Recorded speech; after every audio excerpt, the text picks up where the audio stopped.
जहिया से रख लिए दू गो माल कह गेला भैया हम कंगाल। हाँ जहिया से रख लिए दू गो माल कह गेला भैया हम कंगाल। रोजे रोजे घरवा में होई छे बवाल की कहूँ भैया बहुत बुरा हाल।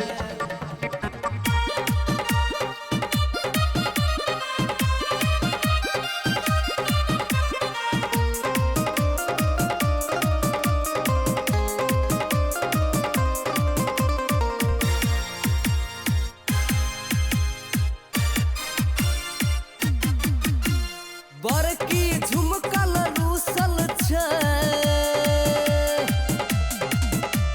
छोटकी घर में घुसल छे। ओ बड़की झुमका रूसल छे छोटकी घर में घुसल छे। केकरा से कहबै हाउ देवता किस्मत हमर फूटल छे। हमरा से दोनों फुलाय न छे गाल। हाँ हमरा से दोनों फुलाय न छे गाल की कहूँ भैया अपन हालचाल। जहिया से रख लिए दू गो माल कह गेलौं भैया हम कंगाल।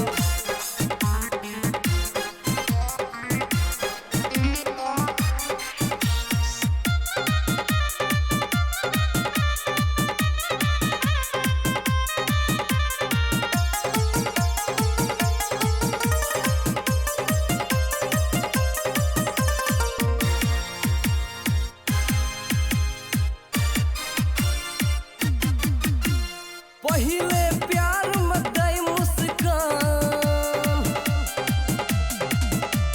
बाद में केस उखाड़े जान। पहिले प्यार में दई मुस्कान बाद में केस उखाड़े जान।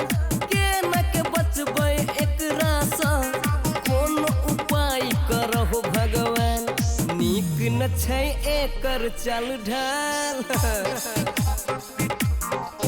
ए नीक न छै एकर चाल ढाल फैशन में रहै छै निहाल। जहिया से रख लिए दू गो माल कह गेलौं भैया हम कंगाल।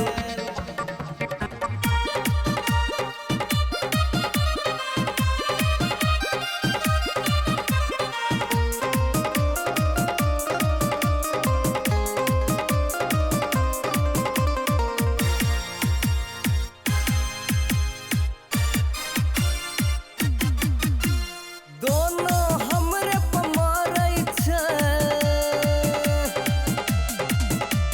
लठ लठ लठ लठ करै छे।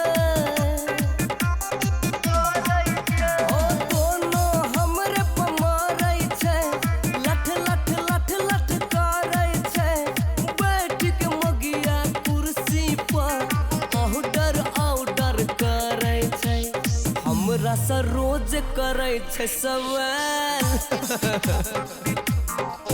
हाँ हमरा से रोज करै छे सवाल केना के कटबै हौ दिन साल। जहिया से रख लिए दू गो माल कह गेलौं भैया हम कंगाल। बचबा मालिक।